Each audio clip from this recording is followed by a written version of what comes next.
안녕하십니까. 한국택시정책연구소의 이선주입니다. 네, 오늘의 소식은 블랙박스 메모리 관리의 중요성이고요. 왜 그렇게 됐는지 그 관련하고 2024년도 1월 매출이 줄었습니다.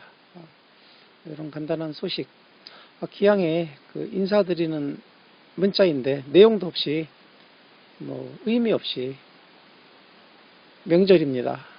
건강하십시오. 새해 복 많이 받으십시오. 너무 무의미하지 않습니까? 그래서 저희 한국택시정책연구소에서는 항상 내용을 가지고 인사드리고 있습니다. 화면을 보면서 말씀을 나누도록 하겠습니다. 24년 2월 설 인사를 겸해서 정보를 나눕니다. 우선 제가 택시 업무 35년 하면서 지난 세월 동안 적지 않은 행정심판을 했었거든요. 이런 행정심판을 왜 했는가 하면 택시 관련 민원에 대한 행정처분이 있을 때 동료들의 억울한 민원들이 적지 않았습니다. 중랑 지부에서 조합원님들의 민원에 대해서 이제 많이 도와주고는 있지만 그래도 가끔은 택도 없이 억울한 건이 있습니다. 그렇게 억울할 때는 행정심판을 제시하고 행정심판에서 패소하면 이제 그 다음에 법정으로 가고 그렇습니다. 그런데 보통은 행정심판 단계에서 이거는 행정에 좀 무리가 있다 싶으면 중간 중재가 온다든지 결국은 실질적으로 이기는 거죠. 어쨌든 제가 판단해서 행정심판을 제시해서 진 사례가 지난 35년간 한 건도 없었습니다. 근데 지난 10월 달에 최초로 패소를 했습니다. 그 패소한 사유를 좀 보도록 하겠습니다. 타도 영업이었는데요. 타도 영업이 어떻게 연결이 된 부분인가 하면 이분이 정말 억울합니다. 검단역에서 강일역을 가자고 한 승객이었어요. 이 지도를 조금 확대하겠습니다.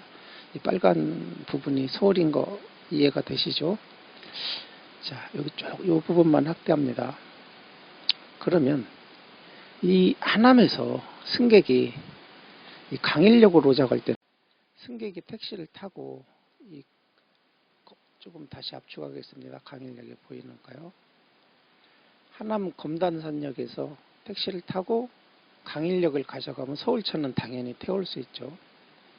그런데 손님을 태우고 진행하는 과정에서 이렇게 진행하는 과정을 보도록 하겠습니다. 당연히 이렇게 진행이 됩니다. 또는 이렇게 진행이 되기도 하죠. 그런데 승객이 강일역 가자고 했는데 내린 지점은 요 경계선입니다. 여기가 이제 서울하고 요 라인이 경계선이죠. 근데 우리들은 이 경계선을 인지하고 일을 하지는 않습니다. 승객이 분명히 강일역을 가져가서 승차를 시켰는데 해필이면 같은 방향으로 하남 쪽의 택시가 하남의 택시도 손님을 태운 겁니다. 이 방향에. 그러니까 서울 택시하고 하남 택시하고 나란히 가는 거죠. 하남 택시가 뒤따라오고요. 서울차는 강일역 손님을 태웠고 하남 택시도 이 방향으로 손님을 태웠고 그런데 손님이 무슨 일이 벌어진 것인가 하면 서울 오기 직전에 내린 겁니다. 승객이 강일역 가기 700m 전에 내렸습니다. 강일역 가기 전에. 어디 내렸는가 하면 정확하게 여기 미사강변 센트럴 자이 아파트 내렸습니다. 이렇게 오다가 강일역 못 가서 내린 거죠. 여기에. 그러니까 700m 강일역 700m 전이면 서울 200m 전입니다. 이거. 이거 참 원칙 앞에 이길 사람 한 사람도 없죠. 그래서 행정처분이 타도 영업이 40만원인데 공무원 재량으로 20만원 깎아줄 수 있고 해서 20만원 행정처분이 됐습니다. 그래서 행정심판을 제시를 했어요. 생각을 해봐라. 이 지역에서 이 지역을 가는 사람이 강일역을 가자고 하고 택시를 타지 나 하남시라고 하고 택시를 탈 사람이 있겠느냐. 그러면 손님을 만난 게 죄가 되지 않느냐. 이렇게 항변하고 행정심판을 했습니다마는 패소를 했습니다. 최초의 사례입니다. 그래서 이 패소를 뒤집고 해서 이제 정식 재판을 하기 위해서 이 승객이 이제 카드 결제를 했습니다. 그래서 티머니사에 협조 요청을 해서 어떤 카드인지 찾아내고, 그 과정도 쉽지 않습니다. 개인정보 보호 때문에요. 어쨌든 어렵게 그 승객한테 편지를 보냈습니다. 당신이 하남 검단산역에서 강일역 가자고 했는데 몇 월 며칠 택시기사인데 강일역 못 가서 내려서 이런 어려움이 처했으니까 손님이 강일역 가자고 했다는 증언만 한마디 해주십시오. 뭐 출석해서 하는 게 아니고 우편으로요. 그 편지를 보냈습니다. 그 편지에 서명만 하면 되도록. 그런데 편지는 전달을 했다는데 승객으로부터 응답이 없습니다. 그러니 재판을 할 수가 없죠. 증인을 못 찾았으니까. 행정심판에서 패소했고, 이걸 재판에서 뒤집으려면 증인을 찾아야 됩니다. 그러면 왜 이게 과거에는요, 신고한 사람도 증거가 없고 나도 증거도 없고, 그러면 이걸 행정처분을 할 수가 없었습니다. 그런데 신고한 사람은 블랙박스로 쭉 방향을 인지가 됐고, 블랙박스에 다 있잖아요. 신고한 사람은. 그리고 내릴 때 영상이 있고, 신고한 사람은 다 증거가 있어요. 신고한 사람은. 더군다나 무슨 행위까지 했냐면, 신고한 사람이 여기 내린 사람, 강일역 도착하기 전에 내린 사람한테 어디서 탔어요까지 물어봤어요. 그 말까지 이 신고자의 블랙박스에 녹음이 되어 있어요. 그러니 행정처분을 받은 사람이 증거 없이 손님이 그랬다는 말만 가지고 행정심판에서 이길 수가 없더라고요. 그래서 중요해진 것이 증거입니다. 증거. 꼭 메모리를 보관하셔야 됩니다. 그러면 이분 패소하지 않고 행정처분 안 당했습니다. 승객이 강일역 가주십시오 하는 목소리가 녹음되어 있잖아요. 그 블랙박스에. 그래서 승객이 조금만 찜찜한 일을 했을 때, 엊그저께 제 차에 승객이 토를 했습니다. 그런데 결제해 준 사람이 따로 있어요. 차를 불러준 사람 따로, 탄 사람 따로. 그러니까 결제해 준 사람이 누구냐면 안 탄 사람이에요. 택시를 안 타고 택시만 불러준 거예요. 자동 결제로. 그랬는데 이 사람이 타고 가다가 택시에 토를 했어요. 그럼 제가 변상을 해야죠. 그래서 택시 부른 사람한테 2만 일이 벌어졌습니다 하고서 결제를 더 하셔야 됩니다. 얼마 더 해야 되는데요. 한 이 정도면 제가 치우고 하는데 일 못하는데 한 10만원, 택시비 25,000원하고 125,000원 결제하겠습니다. 왜 이렇게 많아요? 15만원까지 할 수 있는데 제가 10만원만 하는 거고, 이거는 더 이상 일도 못하고, 그래서 최소한 10만원 해야 됩니다 했습니다. 그랬을 때 상대는 돈을 적게 지불하고 싶죠. 그 영상을, 제가 블랙박스 영상을 떼야 됩니다. 메모를. 그리고 새로운 걸 깨야 되고요. 안 그러고 이 사람이 민원을 넣었을 때 제가 얼마나 머리가 아파집니까? 그래서 여한 일이 있으면, 조그만한 일이라도 있으면 블랙박스 메모리를 항시 보관하라고 하는 거죠. 그래서 제가 최초로 이제까지 행정심판 제시해서 한 차례도 진 일이 없습니다.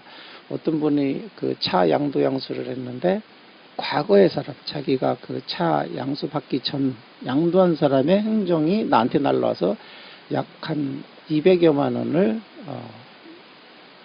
과태료 내라는 것을 제가 이제 행정심판에서 이긴 적도 있고, 어쨌든 시대는 바뀌었다. 그 시대가 바뀐 이유는 그런 겁니다. 다 증거, 이제 그 버스도 CCTV에 의해서 원칙이 많이, 원칙 앞에 이길 사람이 없는데 증거가 있으니까 원칙 앞에 이길 수도 있는 일이 생긴 겁니다. 영상을 보기 때문에. 우선 블랙박스 메모리 종류를 좀 볼 필요가 있는데요. 그냥 블랙박스 메모리 보관하십시오 하니까 조금 어려워하실 수 있는데, 이 SD 카드입니다. 이거 32기가짜리라고 보이시죠? 이런 거 한 2-3시간 갑니다. 그러니까 이 32기가짜리 128기가짜리는 한 6-7시간 가고요. 블랙박스마다 이 256까지 지금 128 이 메모리는 2배로 나갑니다. 32기가, 64기가, 128기가, 256기가, 512기가. 한 256기가 정도는 하루 정도 보관됩니다. 그러니까 무슨 일이 있으면 하루 지나면 영상이 없다는 거죠. 택시는. 그래서 무슨 일이 있으면 바로 한 5분 지나서 바로 빼고 다른 메모리. 그래서 이런 메모리를 한 2달은 보관해야 됩니다. 보통 행정처분은 2주 안에 다 연락이 오긴 하는데 담당 공무원이 자리 이동을 한다든지 이러다가 업무가 누락되기도 합니다. 그러면 한 2달 걸릴 수도 있습니다. 그래서 뺀 메모리를 한 2달 보관하시든지 아니면 그 영상을 컴퓨터에다가 저장하면 그 메모리를 금방 또 쓸 수 있죠. 근데 그렇게까지 굳이 안 해도 메모리를 한 5개 정도 가지고 다니면 충분히 2달 로테이션이 됩니다. 2달 있다 또 쓰고. 앞으로는 이제 블랙박스가 더 발전해서 우리 택시도 뭐 한 달씩 보관할 수 있다면 문제가 없는데 지금은 개인이 조금 신경 쓰셔야 됩니다. 그래서 SD카드 보통 이 32기가 10,000원 안 합니다. 10,000원 이하면 충분히 구매하실 수 있으니까 한 여유있게 한 5개 정도 갖고 다니시고 메모리 빼는 것도 뭐 어렵지 않습니다. 간단합니다. 여기 이 손 모양 보이시죠? 이 손 모양을 클릭하면 살짝 누르면 나옵니다. 예. 이거는 뭐 블랙박스 메모리 빼기 영상 관련이 많이 있으니까 이 정도 넘어가고요. 그리고 가장 최근에 신고가 많이 되는 것이 낮은 방범등입니다.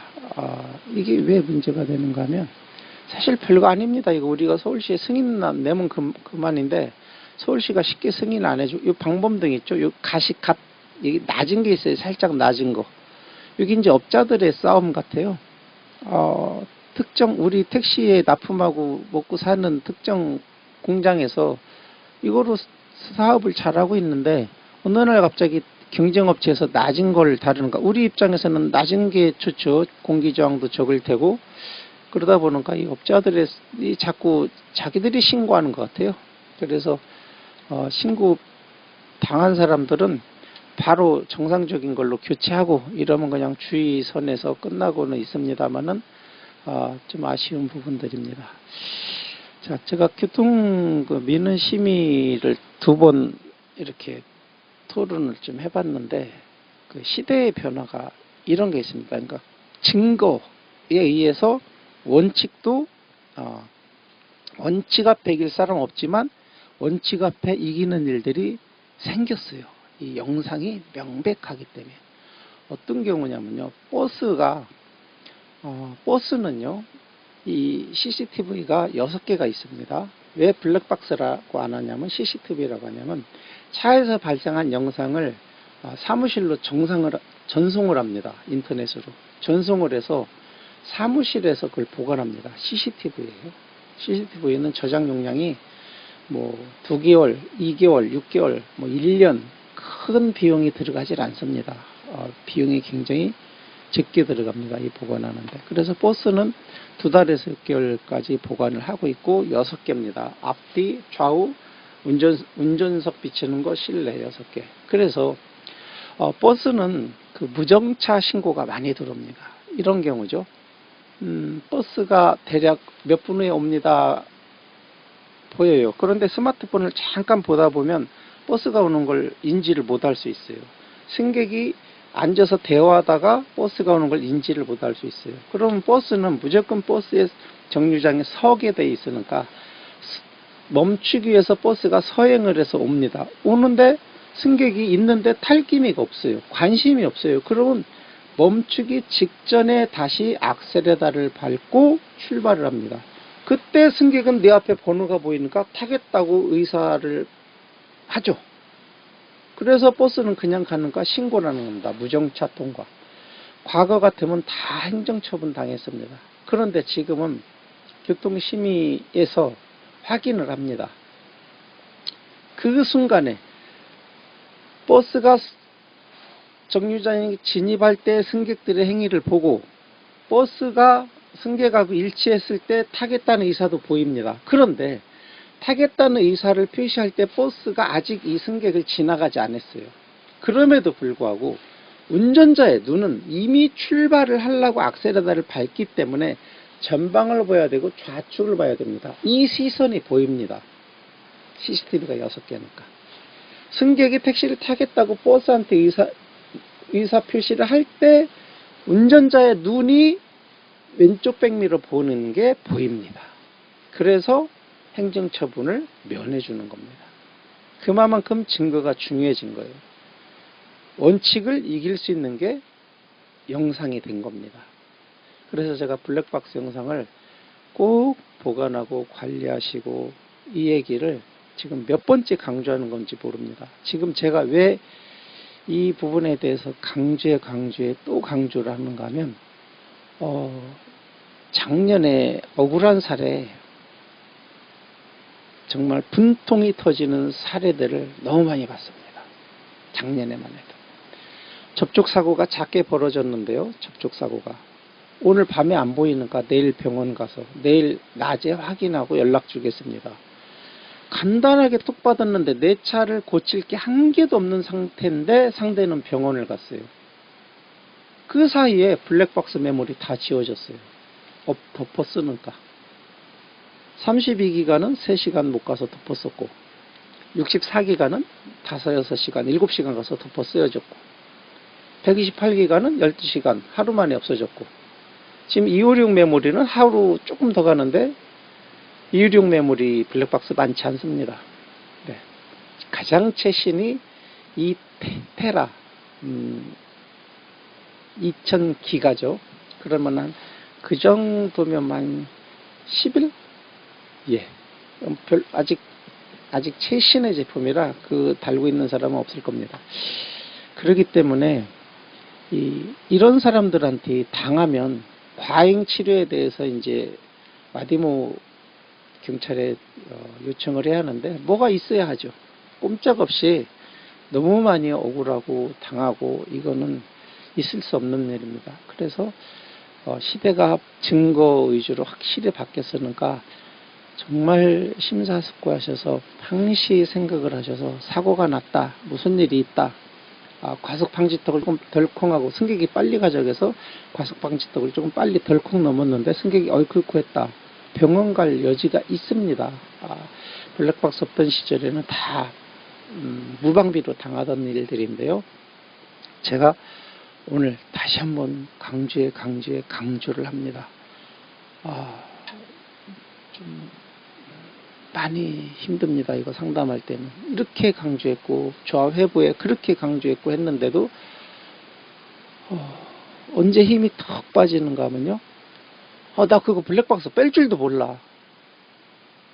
예, 이때는 진짜 제가 할 말을 잃고, 더 이상 이런 정보 공유를 해야 되는가에 대한 어떤 그 힘이 쭉 빠집니다. 보람이 없으니까요. 그 말을 들을 때. 그거 어떻게 빼는지도 몰라. 내 거 녹화되는지도 몰라. 왜 너무 많습니다. 그렇기 때문에 정말 메모리 관리 좀 잘 해주십시오 하는 당부를 강조를 합니다. 제가 오늘 준비한 게 5가지인데요. 3번째까지 했고요. 4번째는 간단한 소식입니다. 2023년 1월 대비 2024년 1월 매출이 26% 감소했습니다. 1월 달에 손님이 없죠. 저도 많이 힘든 상황입니다. 통계를 봤더니 26% 감소됐는데, 실질적으로는 26% 감소 안 했는데 통계적으로는 26% 감소라고 나왔습니다. 사실은 한 22% 정도 감소됐습니다. 우리 한국택시 정책연구소에는 이 4% 차이를 알고 있는데요. 이런 세세한 부분은 나중 기회에 더 말씀드리도록 하겠습니다. 변화를 전체를 봐야 이 4% 차이를 볼 수 있습니다. 예, 마지막 5번째 부분입니다. 제가 법인택시 17년, 개인택시 18년, 이제 개인택시 19년째인데요. 개인택시를 하면서 제가 2010년에 서울 전체 개인택시 동료들한테 강사로 출강해서 교육을 한 적이 있죠. 이때 이제 아직도 기억하는 분들이 계십니다. 14년 전인데요. 지하철 출구번호 외우는 요령, 그리고 스마트폰 공부를 안 하면 여러분들은 지금 2010년에 제가 한 소리입니다. 스마트폰을 모르고 죽을 수는 없습니다. 스마트폰을 꼭 익히시고 스마트폰으로 모든 게 다 연결되는 시대가 옵니다. 그래서 스마트폰 공부를 꼭 하셔야 됩니다 하는 얘기를 제가 2010년, 14년 전에 했던 이야기입니다. 제가 이제 2023년에 지부장 도전을 하고 이제 낙선을 하고 다시 올해 컴퓨터과학과 입학을 했습니다. 왜 이 공부를 시작했느냐면 지금 세상 그 변화의 큰 패러다임은 생성형 인공지능입니다. 이 변화를 우리 택시도 이 챗GPT로 인해서 이제 활용할 수 있는 일들이 많아졌는데 틀림없이 우리 택시도 이 챗GPT를 응용할 수 있는 상황이 옵니다. 누군가는 공부를 해서 양쪽을 연결시켜야 되거든요. 그러니까 이 생성형 그 인공지능을 잘 다루는 전문가 많고 택시를 잘하는 사람 많고 이 두 개를 이해하고 상호 접목시킬 수 있는 중간자적 역할이 필요합니다. 통찰력을 가지려면 이러한 통찰력을 가지려면 누군가는 공부를 해야 됩니다. 그래서 컴퓨터 과학과 공부를 시작을 했고 코딩 공부를 시작을 한 겁니다. 지금 이 세상을 크게 끌고 가는 이제 패러다임의 변화 중에 사물 인터넷, 모든 차에서든 어디서든 냉장고든 뭐든 다 인터넷이 되는 시대. 그러다가 이 생성형 사물 인터넷 시대가 된 겁니다. 그러니까 인터넷별로 자기 판단하는 겁니다. 그 사물 인터넷별로 사물이 자기 판단. 그러니까 택시도 자기 판단하는, 그러니까 사람이 아니에요. 그래서 이게 이제 당용돼서 사업으로 연결되는데 누군가는 이 택시의 통찰력을 가져야 된다 이런 생각으로 공부를 시작한 겁니다. 그래서 어쨌든 저는 지금은 이제 일반 조합원이 평조합원이 됐지만 우리 택시 쪽에서 저의 역할이 틀림없이 있기 때문에 다시 이제 조직에서 일할 수 있을 때를 대비해서 저는 이쪽에 이제 시간을 쓰는 겁니다.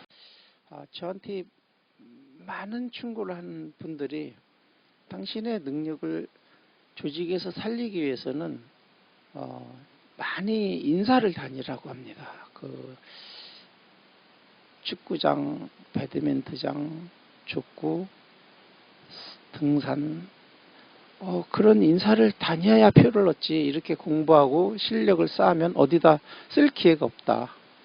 예, 맞는 말씀입니다.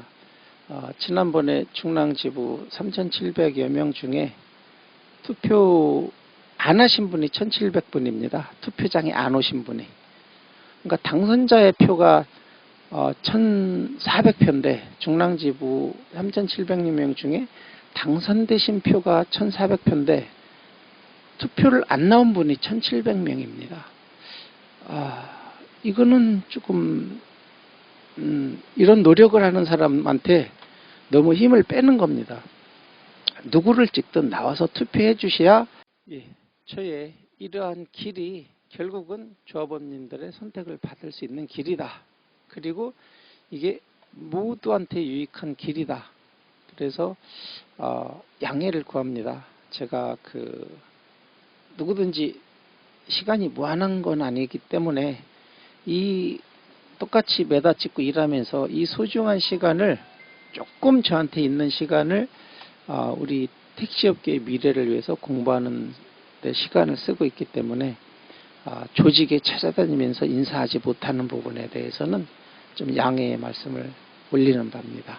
예, 항상 건강하시고 안전운전하십시오. 이상 한국택시정책연구소의 이선주였습니다.